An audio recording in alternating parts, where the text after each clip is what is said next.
Jennifer Ann was my granddaughter.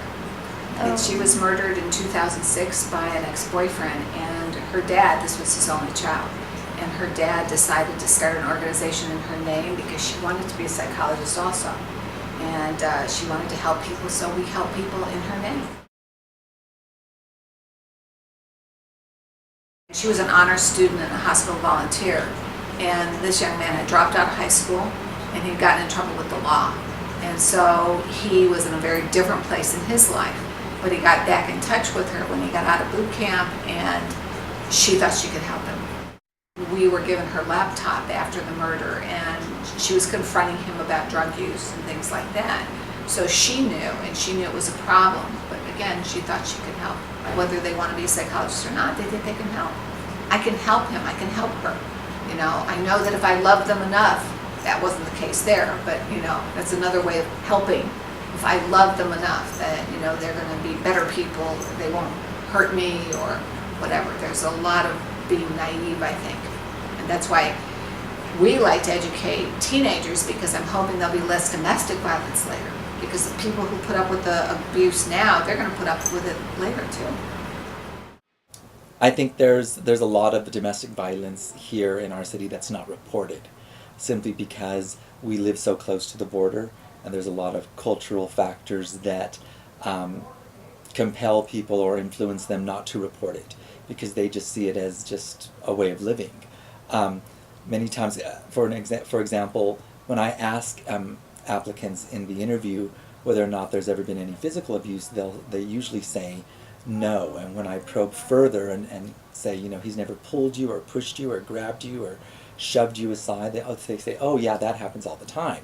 And so I know that culturally, as part of our culture, we are raised in many ways to think that that's just part of being married or being in a relationship. And the first question here that I have for everybody is, why do we have this issue of domestic violence? In the age of emails and Facebook and technology and everything else, we still continue to have this issue in our society. Why? Younger people have more difficulty handling their emotions.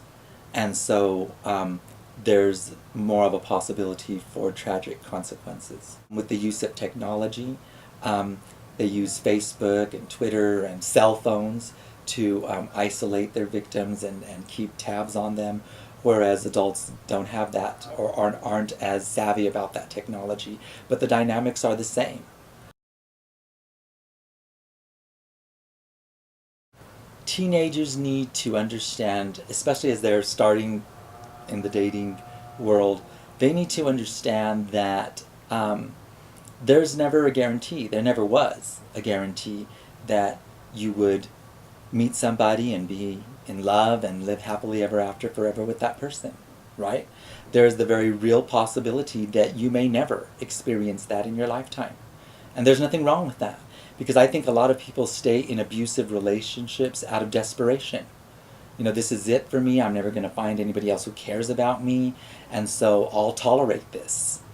Make sure someone knows to have a code word that if you get in trouble that you can call for it. There's a couple of apps now for smartphones where you can call for help in an instant. One of them is called Circle of Six. And Circle of Six is an app that if you basically, instead of having to search numbers or do whatever on your phone, you basically hit just 2 times. You open it up, you hit the app because you've already put in your Circle of Six, and it sends out a message to your 6 friends or campus police or regular police, parents, whoever, and it says basically I'm in trouble, and it also sends out a GPS location so you can get help.